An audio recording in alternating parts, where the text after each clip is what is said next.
Hi guys, it's Shane, and today we're going to be reviewing the Monaco Grand Prix. God, Monaco sucks, doesn't it? Even the commentators admitted that this one was lackluster. So, spoiler alert, we'll take you through the results, and I will speak a little bit about yesterday because my reaction to qualifying couldn't upload because of a few issues I had my end. So I'll talk a little bit about Saturday, and then I'll talk a bit about the race. So there is a spoiler alert for the race results if you haven't seen the race. I would urge you to go watch the highlights, but if they can make a 5-minute video out of the highlights from that race, I'll be damn impressed because that race was dull. So, final results. We had Max Verstappen winning from Carlos Sainz and Lando Norris completing the podium. Next up, we had Checo, we had Perez finishing very well in fourth, then Vettel in fifth, Gasly sixth, Hamilton in seventh with the fastest lap, Stroll, Ocon, and Giovinazzi completing the points. Outside the top 10, we had Kimi Raikkonen, Daniel Ricciardo, and Fernando Alonso. Then there was George Russell, Nicholas Latifi, Yuki Tsunoda, Nikita Mazepin, and Mick Schumacher rounding out the order, with Valtteri Bottas retiring with a wheel nut issue at his first pit stop, and Charles Leclerc not making the start due to damage to his gearbox, which may or may not have been caused by his accident in qualifying 3 yesterday. So, talking through the race, in order of things that I need to talk about, Leclerc's crash yesterday happened in Q3 after he'd already set a time quick enough for pole position. And there were a few people suggesting, oh, maybe he did it deliberately. No, you idiot. Right? A lot of people were trying to get people to talk about people who've crashed deliberately or allegedly deliberately in Q3 in Monaco before. There was Michael Schumacher in 2006, probably was deliberate. There was Nico Rosberg in 2014, where it's a lot more 50-50. And then there was Charles Leclerc this year, where it was clearly a driving error. A corner where we've seen a lot of drivers make very similar errors. We've seen Max Verstappen make a very similar error there. We've seen Latifi make the error earlier this weekend.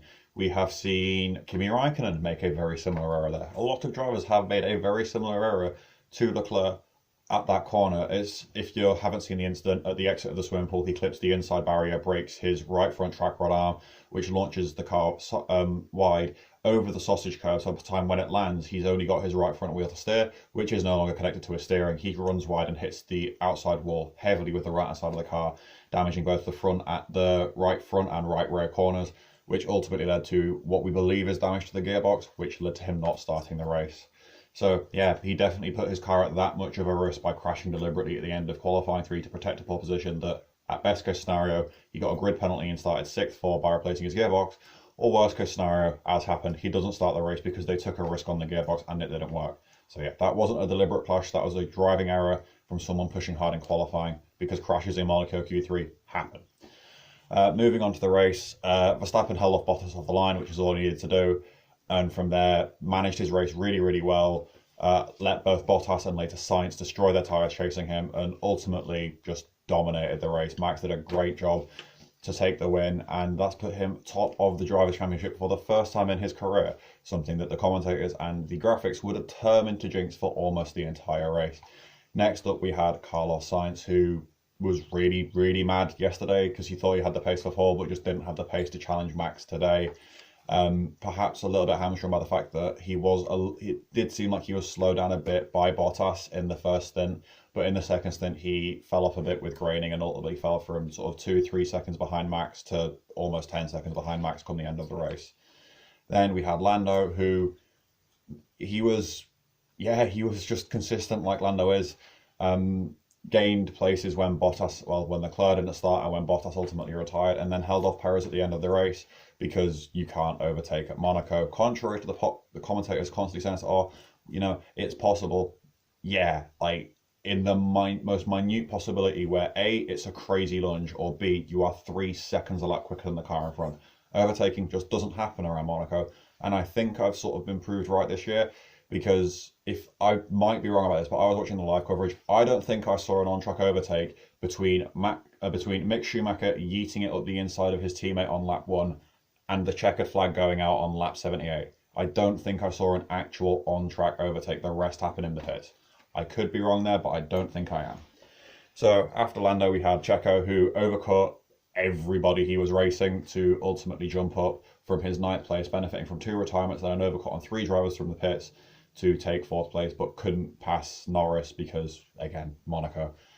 After him, we had Seb. Vettel had a great drive, again mastering the overcut to get past both Hamilton and Gasly, which led to a very, very, very angry Lewis Hamilton on the radio. That is not a debrief I would want to be a part of for the Mercedes team tonight, because they're going to have to explain to Valtteri how his race got ruined and Hamilton how his race got ruined. So it's going to be an interesting one. Mercedes definitely bottled it a little bit here.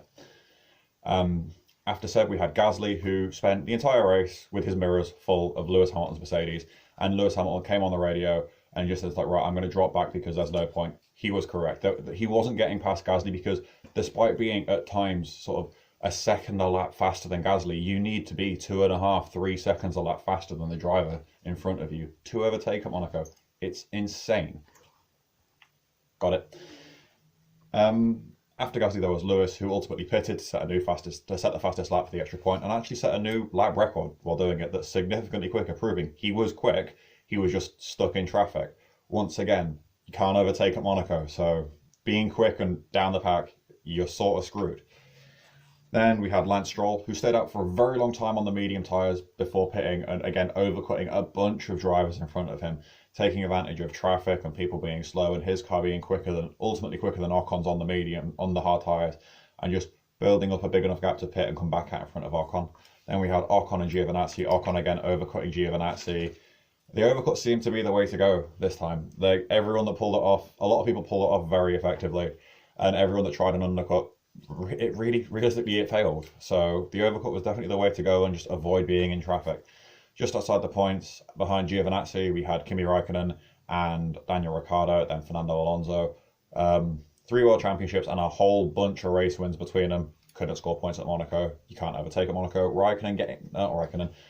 Ricciardo getting lapped by his young teammate because Norris just appears to be happy with that car and Ricciardo isn't. A lot of the drivers that have switched teams this season have struggled to adapt to the new car. The exception appears to be Carlos Sainz, who is looking a lot more happy in the Ferrari than anyone else is in their new car.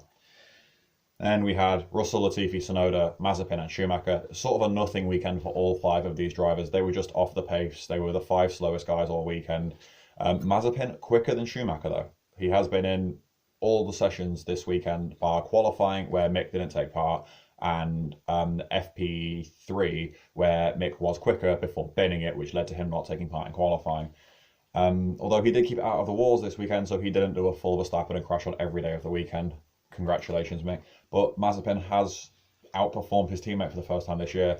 Perhaps there is more to come from the Russian on track, ignoring all of the off-track things that are going on with him.